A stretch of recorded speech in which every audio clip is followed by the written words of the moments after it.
My self Ajay Mishra.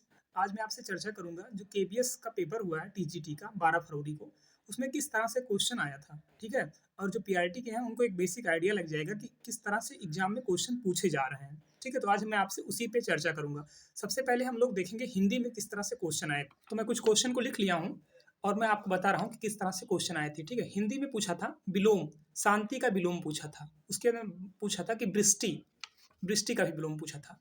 और ऐश्वर्य का समानार्थी पूछा था। ठीक है, ऐश्वर्य का समानार्थी पूछा था। और संधि विच्छेद में महेंद्र का संधि विच्छेद पूछ लिया था। ठीक है, उसके बाद में तद्भव तत्सम से भी क्वेश्चन देखने को मिल गए थे। और पैसेज आया था, पैसेज से भी 2-3 क्वेश्चन मिल गए थे। और लिखा था कि निम्नलिखित में से कौन सा असंगत है। ठीक है, तो उसमें समास से क्वेश्चन था। ठीक है, दे दिया था 4 समास और इसमें से बताना था कौन सा असंगत है। ये चीज़ आपको देखने को मिल गया था। बाकी आपको असंगत की पहचान करने के लिए क्वेश्चन और आ गया था, उसमें चीनी मिष्ठान करके था, तो वो ऑप्शन, उससे भी क्वेश्चन आपको एक देखने को मिल गया था। ठीक है, ओवरऑल अगर कहा जाए तो हिंदी नॉर्मल था, हिंदी इजी था। अगर आप लूसेंट को 1-2 बार अच्छे से पढ़े होंगे ना तो नॉर्मल सारे क्वेश्चन हो गए होंगे। बाकी मैं आपको इंग्लिश में बता दूं, इंग्लिश में क्वेश्चन एक्टिव पैसिव से आपको एक क्वेश्चन देखने को मिल गया था। पार्ट ऑफ स्पीच से भी क्वेश्चन आपको देखने को मिल गया था। एंटोनिम सिनोनिम से भी क्वेश्चन आपको देखने को मिल गया था। और इरर से भी क्वेश्चन था। उसके बाद में एक क्वेश्चन आपका अरेंजमेंट से था। ठीक है, अरेंजमेंट से भी आपको क्वेश्चन इंग्लिश में देखने को मिल गए थे। उसके बाद में आपको बता दूं टेंस, टेंस से भी आपको क्वेश्चन देखने को मिल गया था। टेंस में क्या था, वो एक टेंस दे दिया था, उसके बाद में बताना था उसमें से इनमें से कौन सा टेंस होगा। ठीक है, कोई एक सेंटेंस दे दिया था, तो आप जो 4 टेंस मेंशन है उनको आप एक बार जरूर देख लीजिए, उनकी पहचान देख लीजिए। ये चीज़ वहाँ से एक क्वेश्चन 2 क्वेश्चन आपको देखने को मिल जाएंगी।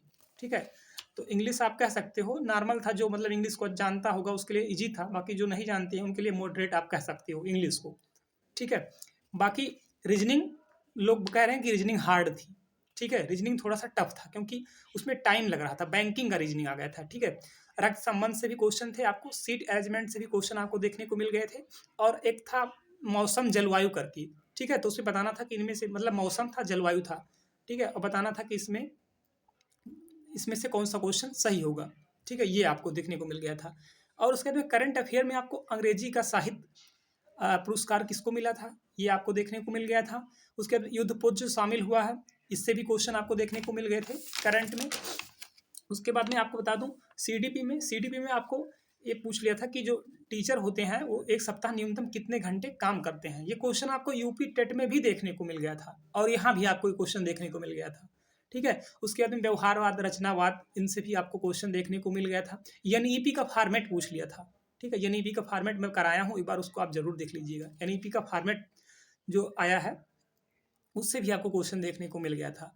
ठीक है, बाकी जीन पियाजे वाइगोत्स्की, इन सब से क्वेश्चन नहीं आ रहा है, इन सबको पढ़ने की जरूरत नहीं है। हालांकि एक बार देख लीजिए, लेकिन इन सबसे क्वेश्चन नहीं पूछे जा रहे हैं। ठीक है, और सीडीपी ओवरऑल नॉर्मल थी, सीडीपी ओवरऑल ठीक ठाक थी। बाकी कंप्यूटर में आपको बता दूं, कंप्यूटर में इनपुट आउटपुट डिवाइस से भी क्वेश्चन देखने को मिल गए थे। और एक क्वेश्चन ऐसी थी, जब लाइट चली जाती है तो जो मेमोरी सेव होता है, ठीक है, वो किस में रहता है, इससे भी आपको क्वेश्चन देखने को मिल गया था। एमएस ऑफिस से भी क्वेश्चन आपको देखने को मिल गया था। और एमएस ऑफिस किसका पार्ट है, ठीक है, इससे भी आपको क्वेश्चन देखने को मिल गए थे। ओवरऑल मैं आपसे यही कहना चाहता हूँ कि जो भी मतलब एनसीईआरटी को बेस्ड मान के पढ़ाई किया होगा उसका पेपर काफ़ी अच्छा जा रहा है। बाकी हिंदी नॉर्मल है, इंग्लिश भी ठीक ठाक आ रहा है, और करंट भी 6 महीने का करंट आपको पढ़ लेना है। ठीक है, तो हम जो पीआरटी वाले हैं हमें एक बेसिक आइडिया लग जा रहा है कि पेपर सही आ रहा है। ठीक है, और पीआरटी का भी पेपर ऐसे ही आने वाला है। तो अगर आप अभी तक एनसीईआरटी को नहीं देखें तो एक बार सरसरी निगाह से आप ज़रूर देख लीजिए। और मैं आपसे एक चीज़ कहना चाहता हूँ कि हमें सिर्फ सिलेबस को ही ध्यान में रखना है। जैसे आपको टेंस पढ़ना है, ठीक है, तो टेंस कुछ लोग क्या कर रहे हैं, पूरा टेंस पढ़ जा रहे हैं। पूरा टेंस पढ़ने की ज़रूरत नहीं है। 4 टेंस दिया है सिलेबस में, जो टेंस दिया है सिलेबस में बिल्कुल मेंशन किया है, बस उसी को पढ़िए, क्योंकि क्वेश्चन उसी से ही आना है। जो सिलेबस में मेंशन है बस हमें वही पढ़ना है, बाकी फालतू चीज़ों को नहीं पढ़ना है। ठीक है, सबसे पहले उसको पढ़ना है। अगर टाइम बचता है, टाइम बचने की, अब टाइम बचेगा ही नहीं, तो जो सिलेबस में मेंशन है सिर्फ आपको वही पढ़ना है, बाकी फालतू चीज़ नहीं पढ़ना है। ये चीज़ हो गया है।